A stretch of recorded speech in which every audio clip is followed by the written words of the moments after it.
Hey, cherishing people. This is Elsie Cardell with Believe and Receive, your weekly inspiration for your daily activation. Today's topic is, if today was my last day. If today was my last day. Steve Jobs once said, I have looked in the mirror every morning and asked myself, if today were the last day of my life, would I want to do what I'm about to do today?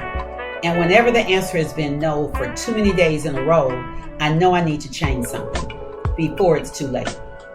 In the book, Small Miracles, Extraordinary Coincidences from Everyday Life, there's a story of a father who had a conflict with his son.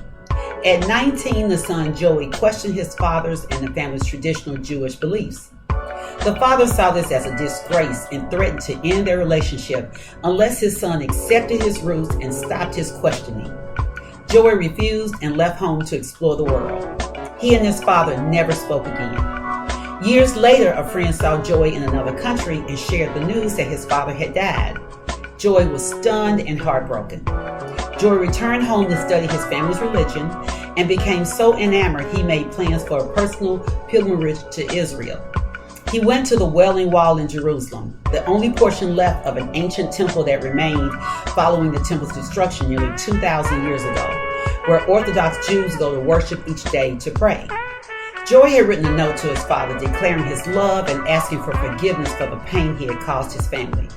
He looked for the right place to stuff his note in the crevices of the wall and suddenly saw a note fall from between the same stones. Joey opened it up and recognized the handwriting. It was his father's. Joey's dad had traveled to the wall before passing away and placed his prayer in this precise location where it remained until Joey came. Within the note was a message of love, mercy, and forgiveness to his son.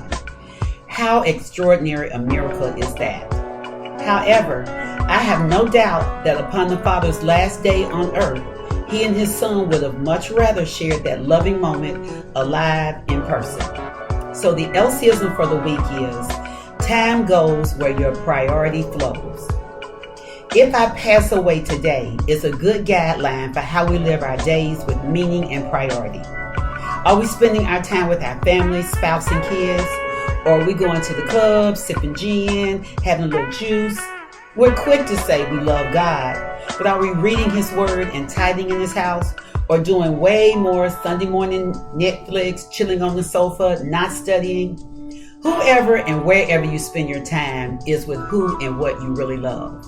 And even though we don't know when our time on earth will be up, we do know today means one day closer. Life is too short not to make today count. Even if you become a multimillionaire tomorrow morning, but die tomorrow evening, it's all irrelevant. Yes, success requires hard work and the grind, but never get so busy making a living that you forget to make a life. I had the opportunity to name my company anything I wanted, and I named it Results, because it commands delivering on deadlines. Although I'm in a season of abundance in my profession, which requires attention, it also requires even more intentionality for how I'm spending my time. Elsie Cardell's top priorities are God, family, and then work, in that order. Work hard, play harder, and pray the hardest. Here are 3 questions to ponder as if today was your last day.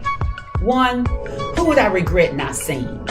Take a moment to think about these special people that mean the most to you in your life. In the example earlier, there's no way the father wanted to leave this earth without seeing his son Joey.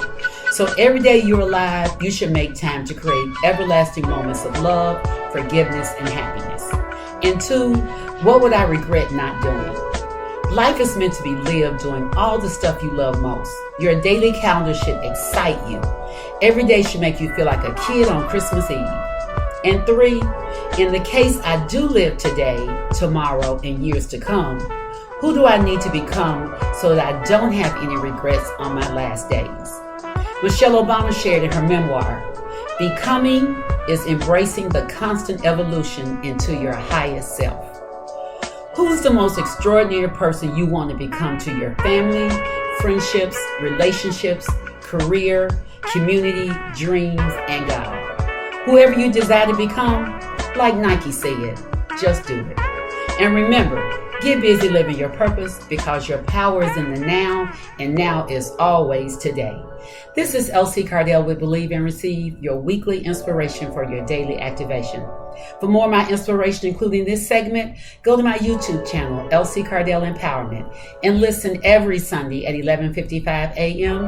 and again on Monday evenings at 5:55 p.m. Central Standard Time, right here on the FM Omni Channel, 95.1 Chicago, your heartbeat for soul.